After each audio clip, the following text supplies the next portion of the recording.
20 years ago tomorrow, 2 NYPD detectives were executed on Staten Island. Rodney Andrews and James Nemorin were doing dangerous undercover work.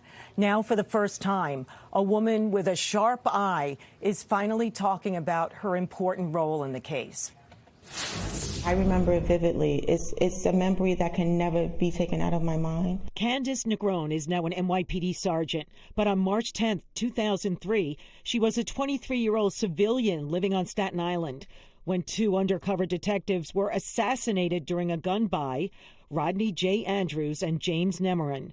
The shooter was Rennell Wilson. He came to the location with the firearm, got in the backseat of the vehicle that was being used, and shot both detectives at point-blank range. Shot them behind the head, dragged them out of the car, and left them on the street to die. James Nemorin was a Haitian immigrant with 3 children, and Rodney Andrews, a former Navy SEAL with 2 sons, both working in the dangerous Firearms Investigation Division. A police officer at Nemorin's funeral explained the significance. They took on great risks because the thing they did was guns. So everyone you're dealing with is armed. A day after the executions, Rennell Wilson's photo and a picture of the lead gun runner, Omar Green, were put in the morning papers, and that's where Candice Negron comes in. She was riding to work on the Staten Island ferry on March 11th, 2003. I recall high heels passing me and knees knocking together, and the person sat across from me, and I looked up and I saw the face that was in the paper.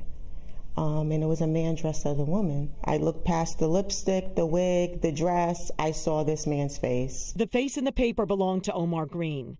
Negron said she quietly left the lower level of the ferry and found a police officer on the top deck. And I told him, I said, the guy from the newspaper who assassinated the police officers, he's on the boat.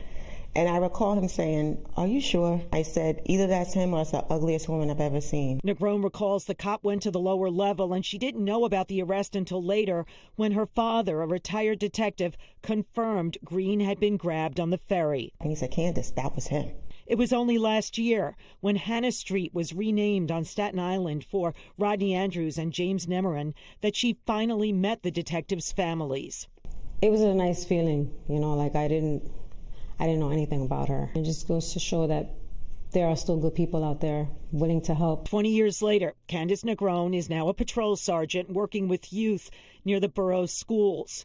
But she never forgets her role in the Rodney J. Andrews, James Nemorin case. Out of everything in my life, besides the birth of my children, this was one of the things I'm most proud of.